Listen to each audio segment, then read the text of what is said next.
महाराष्ट्र से लेकर दिल्ली तक की राजनीति में परिसीमन बिल को लेकर सियासी पारा हाई है। शरद पवार की पार्टी ने शर्तों के साथ डीलिमिटेशन बिल को समर्थन देने का संकेत दिया है। उद्धव ठाकरे की शिवसेना के 6 सांसद एकनाथ शिंदे की सेना ज्वाइन कर चुके हैं, जिससे लोकसभा में इंडिया ब्लॉक की ताकत कम हो गई है।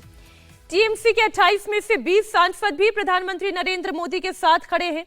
ऐसे में कांग्रेस के लिए इस वक्त बड़ी चुनौती इंडिया ब्लॉक को इंटैक्ट रखना है, परिसीमन बिल पर सरकार को फिर से मात देने की कोशिश करना है। और इसे लेकर ही राहुल गांधी ने आज बड़ी बैठक की। सोनिया गांधी के नेतृत्व में कांग्रेस के थिंक टैंक मल्लिकार्जुन खड़गे, केसी वेणुगोपाल, पी चिदम्बरम, जयराम रमेश, गौरव गोगोई, मनीष तिवारी, शशि थरूर, कुमारी शैलजा, मणिकम टैकोर और इमरान हुसैन के साथ 1.5 घंटे तक मीटिंग चली। इस रणनीति पर चर्चा हुई कि मॉनसून सत्र में सरकार को कैसे बैकफुट पर लाया जाए, परिसीमन बिल की राह में कैसे रोड़ा अटकाया जाए, वन नेशन वन इलेक्शन को संसद में पेश होने से कैसे रोका जाए। कि गृह मंत्री प्रयास कर रहे हैं परिसीमन विधेयक जो 17 अप्रैल को सरकार को 2/3 बहुमत नहीं मिला और काफी भारी हार हुई सरकार की, उस विधेयक को वो वापस लाना चाहते हैं। हम परिसीमन विधेयक का पूरा विरोध करेंगे, करते रहेंगे और सभी विपक्ष पार्टी की एकता और एकजुटता बरकरार रखने में हम पूरा प्रयास करेंगे, करते रहेंगे। तो विधेयक को लेकर मुझे ऐसा कोई विधेयक नहीं दिखता जिसका हम समर्थन कर सकते हैं। ये जो संविधान संशोधन विधेयक हैं, दोनों बर्खास्त करने वाली, डिसमिसल वाली और परिसीमन वाली, डिलिमिटेशन वाली, इसका तो हम पूरा 100% इसके खिलाफ हैं। नारी शक्ति वंदन अधिनियम 2023 में प्रावधान किया गया है 1/3 बहुमत, 1/3 आरक्षण महिलाओं के लिए। तो 543 सदस्यों वाली लोकसभा में अगर 1/3 आप निकालेंगे तो 181 हुए। तो वो महिला आरक्षण का प्रावधान कीजिए, हम आपका पूरा समर्थन देंगे। कांग्रेस दावा कर रही है कि परिसीमन बिल पर विपक्ष को एकजुट करेंगे, लेकिन कांग्रेस की ताकत तो पहले ही कमजोर हो चुकी है। उद्धव के 9 में से 6 सांसद, ममता बनर्जी के 28 में से 20 सांसद प्रधानमंत्री मोदी के साथ पहले ही जा चुके हैं। जरा बड़ी स्क्रीन पर आपको लेकर चलते हैं। प्रधानमंत्री नरेंद्र मोदी ने पूरा प्लान लॉक कर दिया है। पिछले सत्र में परिसीमन के सपोर्ट में 297 सांसद थे। आंकड़ा आप जानते हैं, नंबर आपके सामने है, जो अब बढ़कर 324 तक पहुंच चुके हैं। अब ये 324 तक कैसे पहुंचे, उसमें टीएमसी के बागी गुट के 20 सांसद और यूबीटी यानी कि उद्धव ठाकरे शिवसेना के बागी गुट के 6 सांसद, यानी कि आंकड़ा पहुंचता है 324 तक। लेकिन अभी भी 2/3 बहुमत के आंकड़े 360 में 36 सांसद कम हैं और सरकार को चाहिए 260 सांसदों का सपोर्ट। ऐसे में अब शर्तों के साथ शरद पवार की पार्टी भी साथ देने का संकेत देती है। तो लोकसभा में शरद पवार की पार्टी के कुल कितने सांसद हैं? 8 सांसद हैं। शरद पवार की पार्टी का कहना यह है कि अगर परिसीमन बिल में 50% सीट बढ़ाने का प्रावधान कर दिया जाता है तो ऐसे में उनकी पार्टी परिसीमन बिल को सपोर्ट कर सकती है। अब सवाल यह भी है कि जो शरद पवार की पार्टी पिछली बार परिसीमन बिल का विरोध कर रही थी, वो शरद पवार की पार्टी अब टर्म एंड कंडीशन के साथ देने के लिए क्यों तैयार हो गई है? तो अंदर खाने खबर यह है कि शरद पवार की पार्टी को ऑपरेशन टाइगर जैसा डर सता रहा है। अगर सपोर्ट नहीं किया तो कहीं जिस तरीके से उद्धव ठाकरे की पार्टी के 6 सांसद टूट गए, शिंदे सेना में जाकर मिल गए, कहीं ऐसा ना हो कि शरद पवार की एनसीपी भी अजित गुट के साथ जाकर मिल जाए। एनसीपी के विलय को लेकर सुप्रिया सुले ने कहा कि अजीत दादा के निधन के साथ ही विलय के मुद्दे पर पूर्ण विराम लग गया है। Till my brother was alive, was their dialogue? 100%. Was it my brother's last wish for all of us to come together? Yes, it was. It was my brother's last wish for both the NCPs to work together and be together.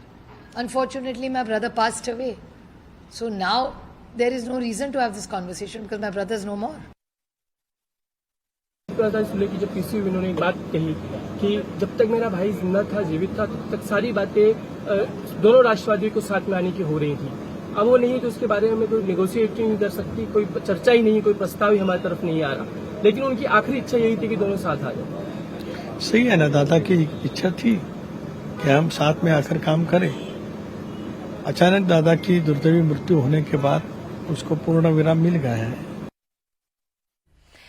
तो इतना तो तय है कि NDA अपना कुनबा बढ़ाने की कोशिश कर रही है और 324 के आंकड़े तक वो पहुंच चुकी है। लेकिन कांग्रेस पार्टी का स्टैंड ये है कि गलत तरीके से इस वक्त भारतीय जनता पार्टी अपने नंबर गेम को जुटाने में लगी हुई है। सुप्रिया सुले एक तरफ शर्तों के साथ परिसीमन बिल पर सरकार का साथ देने की बात तो कह रही है, संकेत तो है, साथ ही अगर डीएमके भी साथ दे देती है तो फिर यह आंकड़ा बढ़कर 354 तक पहुंच जाएगा। लेकिन फिर भी सरकार को 2/3 बहुमत के लिए 6 और सांसदों की जरूरत होगी। माना यह जा रहा है कि 6 सांसद उद्धव ठाकरे की पार्टी और जगनमोहन रेड्डी की पार्टी से जुगाड़ किए जाएंगे। उधर कांग्रेस पार्टी यह कह रही है कि परिसीमन बिल पर आखिरी फैसला तो इंडिया ब्लॉक की मीटिंग में ही होगा। हमारे साथ है कांग्रेस के नेता और राष्ट्रीय प्रवक्ता अतुल लोंढे। लोंढे साहब, जिस तरह से परिसीमन का बिल विधायक जो है वो अगर लाया जाएगा तो उसके लिए एनसीपी शरद पवार पार्टी शर्तों के आधार पर समर्थन देने की बात कर रही है, कैसे इसको देखते हैं? देखिए, बिल किस स्थिति में आता है, कैसा आता है, वो तो आने वाला वक्त बताएगा। अभी बिल तो आया नहीं है, उसके ऊपर हम कांग्रेस की लीडरशिप तय करेगी। लेकिन अभी प्रेजेंट फॉर्म में जो बिल है उसका हमारा विरोध है, हमने उसे डिफीट किया है क्योंकि वो देश का विभाजनकारी बिल था। लेकिन आपकी जो भाषा है, आप कह रहे कि विरोध है, यही साफ साफ भाषा क्यों शरद पवार की पार्टी इस्तेमाल नहीं कर रही? जहाँ तक मैंने सुप्रिया जी का स्टेटमेंट सुना, उन्होंने कहा कि हर राज्य में अगर 50% बढ़ती है, मान लो जैसे अभी के बिल में तमिलनाडु की 10 सीटें कम हो रही है, केरला की 7 सीटें कम हो रही है, ऐसे अलग अलग राज्यों में जो दक्षिण के राज्य जो है वहाँ पर सीटें कम हो रही है। क्या दक्षिण के राज्यों का प्रतिनिधित्व कम कर रहे हैं, इसलिए इस बिल का विरोध करते हैं हम। क्योंकि अमित शाह जी पीछे तो फोटो लगाते हैं सरदार वल्लभ भाई पटेल का, जिन्होंने देश एक किया था।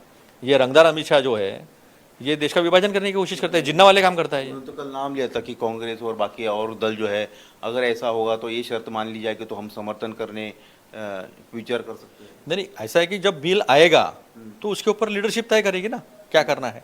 अभी जो बिल है उसका विरोध है हमारा। नया कुछ बिल आता है, कुछ बदलाव के साथ आता है, अगर वो देश हित में होगा तो लीडरशिप उस पर तय करेगी ना। अब देखिए, जो जयराम रमेश ने अपनी प्रेस कॉन्फ्रेंस में कहा, जो कांग्रेस पार्टी का स्टैंड है वो बिल्कुल साफ है। कांग्रेस पार्टी ये कह रही है कि सरकार ने अभी औपचारिक रूप से ये बताया ही नहीं है कि मॉनसून सत्र के दौरान कौन कौन से विधेयक लाए जाएंगे और उन संभावित विधेयकों पर चर्चा होगी। तो पहला सवाल तो यही है कि क्या सरकार भी अभी सोच रही है, विचार कर रही है, जब तक डीएमके से कोई कमिटमेंट नहीं मिल जाता है तब तक परिसीमन बिल को फ्लोर पर नहीं लाया जाएगा। इधर कांग्रेस पार्टी के सामने सबसे बड़ी चुनौती यह है कि वो इंडिया ब्लॉक को कैसे इंटैक्ट रख पाती है। ऐसी परिस्थिति में जब टीएमसी की संख्या घट चुकी है, जब उद्धव ठाकरे की पार्टी की संख्या घट चुकी है, डीएमके को पहले ही कांग्रेस पार्टी धता दे चुकी है, क्योंकि जैसे ही नतीजा तमिलनाडु का सामने आया, कांग्रेस पार्टी ने टीवीके के साथ विलय करते हुए, सरकार में साथ देते हुए डीएमके का साथ छोड़ दिया और विजय थलपति के साथ वो सरकार में शामिल हो गए। ऐसे में क्या स्टालिन के 22 सांसद सत्ता में जिस तरीके का उन्हें धोखा मिला है, इस आधार पर वो एनडीए का साथ देते हैं या इंडिया ब्लॉक के साथ खड़े होते हैं, ये बड़ा सवाल है।